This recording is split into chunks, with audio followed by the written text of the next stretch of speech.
Guys, स्वागत है आप सभी का हमारे इस प्यारे से क्यूट से यूट्यूब चैनल स्टडीमेट पर।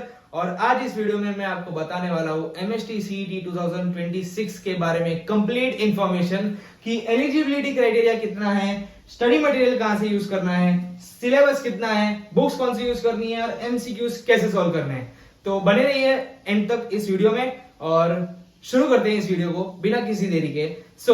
एमएसटी सीईटी एक कॉम्पिटिटिव एग्जाम है, थोड़ी सी हार्ड कॉम्पिटिटिव एग्जाम है, जहां पर MST C E T is one of the engineering competitive exam, जहां पर एग्जाम देके आप इंजीनियरिंग कॉलेज में एडमिशन ले सकते हो।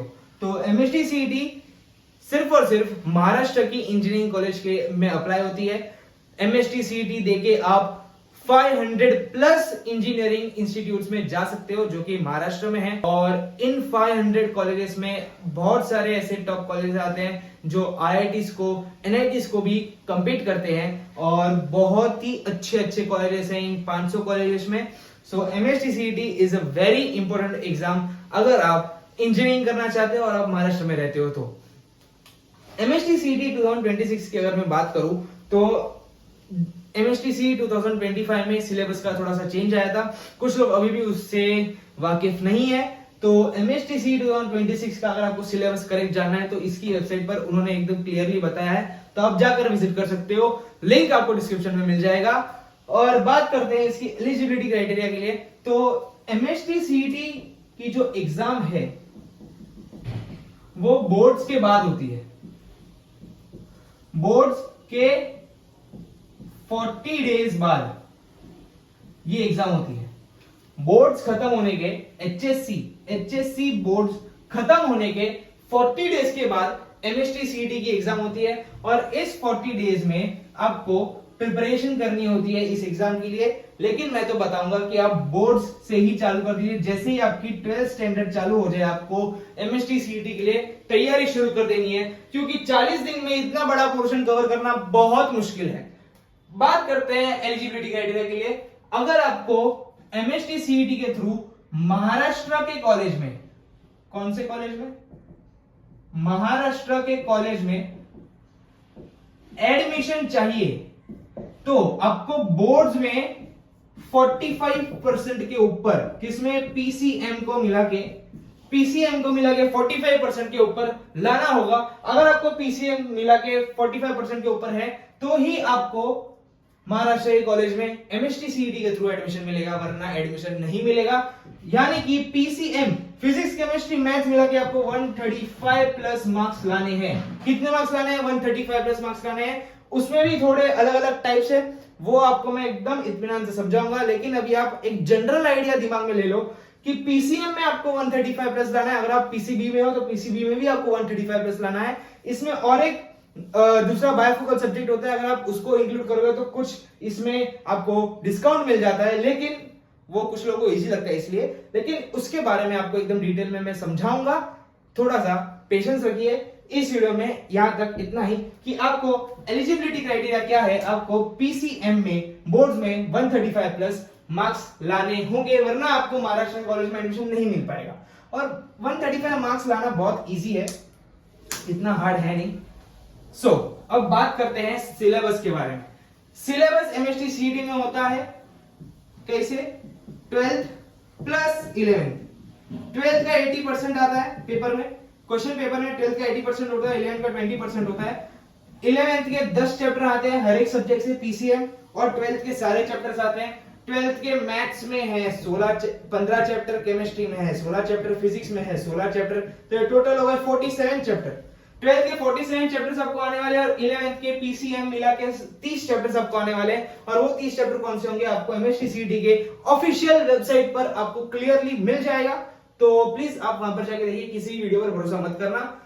वहां पर ऑफिशियल वेबसाइट में आपको पीडीएफ मिल जाएगा, वहां पर जाके आप देख सकते हो। लेकिन 12th का 80% आएगा और 11th का 20% आएगा, ये बात एकदम कंफर्म है। तो आपको, अगर आप बोर्ड में ध्यान नहीं दे रहे हो तो आपको इन 40 दिनों में 47 चैप्टर 12th के प्लस 20% ऑफ पोर्शन 11th का अगर आपको करना पड़ेगा, जो कि बहुत मुश्किल है, क्योंकि आपको सिर्फ बोलते हैं ना फॉर्मेलिटी नहीं करनी कि आपने सब पढ़ लिया, आपको एकदम अच्छे से पढ़ना है। क्योंकि एमएसटी सीईटी एक ऐसी एंट्रेंस एग्जाम है जो जेई मेंस को compete कर रही है, जेईई मेंस और एमएसटी सीईटी का लेवल अब काफी मैच होने लगा है, तो एमएसटी सीईटी एग्जाम भी अभी थोड़ी थोड़ी हार्ड हो गई है। तो इसमें आपको एकदम अच्छे मार्क्स लाने हो तो आपको एमसीक्यूज भर भर के प्रैक्टिस करने हैं। आपको एक चैप्टर के कम से कम 300 एमसीक्यूज सॉल्व करने हैं, तब जाके आपको वो चैप्टर एकदम अच्छे से समझेगा। सो एमसीक्यूज आपको कैसे सॉल्व करना है मैं आपको बताता हूं। एमएसटी सीईटी की तैयारी आपको कुछ इस तरह करनी है कि जब आप कोई चैप्टर करना स्टार्ट करते हो, आपने एक चैप्टर पकड़ा, कोई एक चैप्टर आप कर रहे हो, उसको तो पहले आपको एकदम अच्छे से समझना है। अच्छे से समझ के पहले अच्छे से समझना है, वन शॉट देख के एकदम शॉर्ट में खत्म करके वैसी चीजें मत करना, एकदम डिटेल में अच्छे से समझना। उसके बाद डिटेल्ड नोट्स बनानी है। डिटेल नोट्स बनाए, जो आप समझ रहे हो, जो सर आपको बोल रहे हैं, जो सर आपको समझा रहे हैं, उसको नोट्स के फॉर्म में लिखिए, क्योंकि जब एग्जाम देने आप जाओगे तब आपको सर वापस रिवाइज करवाने नहीं आएंगी। आपको ये नोट्स ही हेल्प करेंगे, जो आपको रिवाइज करवाएंगे, आपके जो कॉन्सेप्ट्स आपने एक साल पहले पढ़े थे वो आपको वापस रिकॉल करवाएंगे, क्योंकि जब भी आप पहला चैप्टर 12th का पढ़ोगे उसकी एग्जाम आपको एक साल के बाद देनी है, तो तब तक आपको याद रहे, इसलिए आपको डिटेल नोट्स बनानी है। वो डिटेल नोट्स बनाने के बाद आपको उसकी शॉर्ट नोट्स बनानी है। शॉर्ट नोट्स बनाने के बाद आपको उसकी फॉर्मूला शीट बनानी है। मैं जानता हूं कुछ लोग कहेंगे इतनी मेहनत कौन करेगा, लेकिन अगर आपको विजेटीआई, एसपीआईटी, डीजे सांघवी, सीओईपी जैसी अच्छी अच्छी एकदम टॉप कॉलेजेस चाहिए तो आपको ये प्रोसेस फॉलो करना पड़ेगा, वरना आपको बहुत मुश्किल लगेगा। ये एग्जाम है बहुत इजी अगर आपने ये स्टेप्स फॉलो किए तो। अगर आपने ये स्टेप्स फॉलो नहीं किए तो ये एग्जाम आपको बहुत हार्ड लगेगी। ये सारे स्टेप्स बहुत इंपॉर्टेंट है और बहुत इजी भी है, आपको मजा भी आएगा, ज्यादा कुछ हार्ड है नहीं। शॉर्ट नोट्स में इसलिए बोल रहा हूं क्योंकि जब आप एग्जाम देने जाओगे, एग्जाम एमएसटी सीईटी के टाइम आपको 60 प्लस चैप्टर्स करने पड़ेंगे, 60 प्लस चैप्टर्स। और 60 प्लस चैप्टर्स की अगर आप डिटेल नोट्स करने जाओगे तो अगला जन्म लेना पड़ेगा एमएसटी सीईटी देने के लिए। इससे अच्छा जो डिटेल नोट्स है, डिटेल नोट्स में से एकदम इंपॉर्टेंट कॉन्सेप्ट्स, ऐसे नहीं है कि कुछ कॉन्सेप्ट्स को आपने इग्नोर कर दिया, सारे कॉन्सेप्ट्स लेके उसको थोड़ा सा शॉर्ट में लिख के एक नोट बना लो, जिससे कि आपको रिवाइज करने के लिए सिर्फ यही करना पड़े, आपका टाइम बचे। और साथ में फॉर्मूला शीट जिसमें सारे फॉर्मूलेस लिखे हो। एमएसटी सीईटी में फिजिक्स में अगर आप फॉर्मूलेस भी सिर्फ करके जाते हो ना तो आपको 10-15 क्वेश्चंस तो ऐसे ही आ जाएंगे, क्योंकि फॉर्मूला बेस्ड क्वेश्चंस फिजिक्स में आते हैं, कभी कभी केमिस्ट्री में भी आ जाते हैं। तो फॉर्मूला करना बहुत इंपॉर्टेंट है। कोई भी सम आप सॉल्व कर रहे हो तो उसका फॉर्मूला पता हो तो ही आप उसे सॉल्व कर पाओगे, बिना फॉर्मूला के आप कोई भी सम सॉल्व नहीं कर पाओगे, कोई भी एमसीक्यू आप सॉल्व नहीं कर पाओगे। इसलिए फॉर्मूला याद होना बहुत इंपॉर्टेंट है। इसलिए अगर आपको कोई भी किसी भी जगह पर आपको सारे फॉर्मूलेस लिस्ट में मिल जाए तो उसे याद करना और आसान हो जाता है। इसलिए आपको जैसे ही आप कोई चैप्टर पकड़ते हो तो पहले अच्छे से उसे समझिए, समझने के बाद डिटेल नोट्स बनाइए, डिटेल नोट्स बनाने के बाद शॉर्ट नोट्स बनाइए, शॉर्ट नोट्स बनाने के बाद फॉर्मूला शीट कीजिए। ये एक चैप्टर का रोड मैप है। क्या है? Road map. अगर आपने इसे फॉलो किया तो आपको अच्छे परसेंटाइल लाने से कोई नहीं रोक सकता, 99 परसेंटाइल लाने से कोई नहीं रोक सकता। अगर आपको पूरा रोड मैप फॉलो करना पड़ेगा। और ये बहुत इंपॉर्टेंट है, टॉपर लोग यही करते हैं, ज्यादा कुछ वो लोग तीर नहीं मारते, सिर्फ इतना सिंपल एक रोड मैप है वो लोग फॉलो करते हैं और कंसिस्टेंसी रखते हैं, सारे चैप्टर के लिए ये मेंटेन करते हैं, जिससे कि उन्हें अच्छे मार्क्स आते हैं। सिलेबस हो गया। बुक्स अगर आपको नहीं लेनी तो आप मत लीजिए, क्योंकि ऑनलाइन में बहुत सारे बुक्स अवेलेबल है। मार्वल की एक बुक होती है और टारगेट की बुक होती है। सेकेंड हैंड भी आप ले सकते हो, ज्यादा खर्चा करने की जरूरत नहीं है, सेकेंड हैंड भी आप ले सकते हो।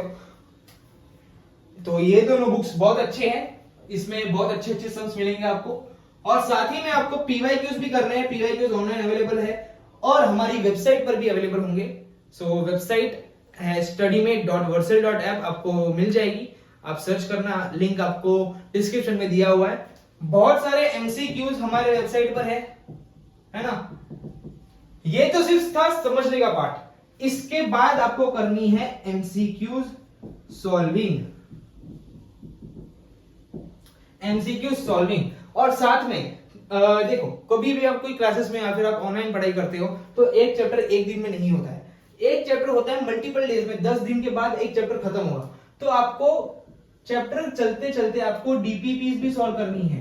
डीपीपीस क्या होते हैं? Daily practice questions. Daily practice questions में आपको, जैसे कि आज चैप्टर 1 मैंने स्टार्ट किया और मैंने थोड़ा सा समझाया, उस जो मैंने थोड़ा सा समझाया उसके ऊपर क्वेश्चंस, ये होते हैं डीपीपीस। आपको रेगुलर उस चैप्टर के 10 to 15 क्वेश्चन सॉल्व करने हैं, जिससे कि आपको वो चैप्टर भूले ना और चैप्टर अच्छे से आपको याद रहे। तो डीपीपीस भी आपको सॉल्व करनी है। मैंने अभी तक मैथ्स के 3 चैप्टर खत्म कर दिए, 3 चैप्टर खत्म किए और तीनों के डीपीपीस मैंने दिए हैं। जिन जिन लेक्चर को मैंने खत्म किया है उन लेक्चर के रिलेटेड डीपीपीस वेबसाइट पर अवेलेबल है।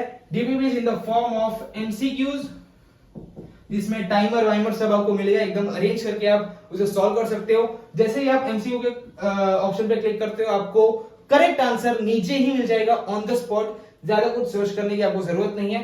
तो वेबसाइट पर जाके आप स्टडी मटेरियल देख सकते हो, तो सब स्टडी मेट पर अवेलेबल है। अगर आप स्टडी मेट पर हो तो आपको एमएसटी सीईटी देने में कोई तकलीफ नहीं होगी।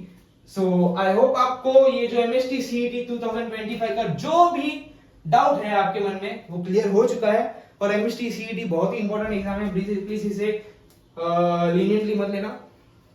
और एक बात, ऐसा नहीं है कि बहुत लोग होते हैं जो बोर्ड्स के बाद पढ़ाई स्टार्ट करते हैं और बोलते हैं कि 11th के वैसे भी 10 चैप्टर आएंगे तो 11th को छोड़ देते हैं, 12th को अच्छे से करेंगे। इससे आपको मार्क्स नहीं आएंगे। आपको 11th 12th दोनों अच्छे से करना है।